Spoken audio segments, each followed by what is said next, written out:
দেখুন, 2 বছর পর ঘর বাপসি বীরভূমে ফিরেছেন অনুব্রত মণ্ডল। মাঝের সময় জেলার রাজনীতি দিয়ে অনেক জল গড়িয়ে গিয়েছে। কেষ্টর অনুপস্থিতিতে দল পরিচালনার দায়িত্ব গিয়েছে কোর কমিটির হাতে। এবার কোন পথে লাল মাটির জেলার রাজনীতি, আসুন আরো একবার জেনে নেওয়া যাক। আমাদের সঙ্গে রয়েছেন প্রতিনিধি ইন্দ্রজিৎ। কোর কমিটির হাতে এখন এই মুহূর্তে দায়িত্ব, অনুব্রত মণ্ডল ফিরেছেন। আগামী দিনে বীরভূম জেলার রাজনীতি কোন খাতে বইবে?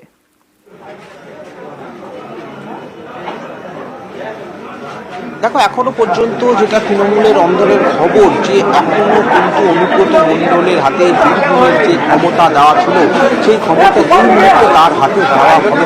কারণ অনুব্রত মণ্ডল এখন তিনি জানিয়েছেন তিনি যথেষ্ট অসুস্থ রয়েছেন, পায়ে এবং কোমরে প্রচণ্ড পরিমাণে তার ব্যথা রয়েছে এবং তৃণমূলের পক্ষ থেকে তাকে সুস্থ হওয়ার জন্য বলা হয়েছে। পাশাপাশি এটা বলা হয়েছে যে কর্মী সমর্থকেরা রয়েছেন তাদেরকে বলা হয়েছে টাকা বিনিয়োগের পাশাপাশি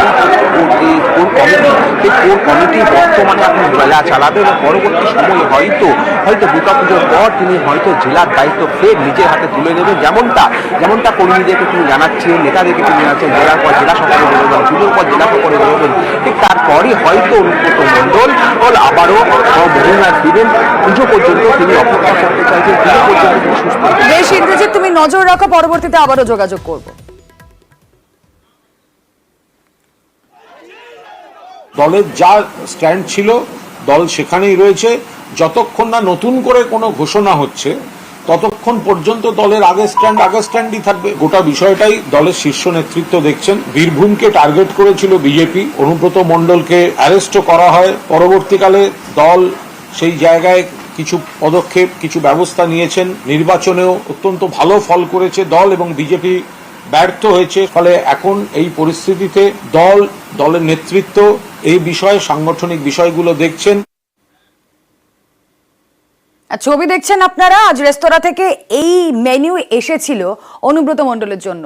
লাঞ্চ এসেছিল অনুব্রত মণ্ডলের, যেখানে ভাত, ডাল, শুক্তো, আলু পোস্ত, মাছ, বিশেষ করে কাতলা মাছ তিনি খেতে ভালোবাসেন, সেটিও আনা হয়। গতকালও একই জায়গা থেকে খাবার আনা হয়েছিল। মেনুতে ছিল আলু পোস্ত, ডাল, ভাত ও পোস্তর বড়া।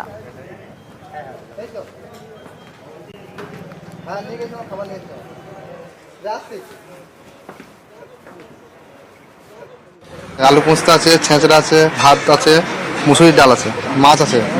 আলু পোস্ত আছে, ছেঁচড়া আছে, ভাত আছে, মুসুরির ডাল আছে, মাছ আছে।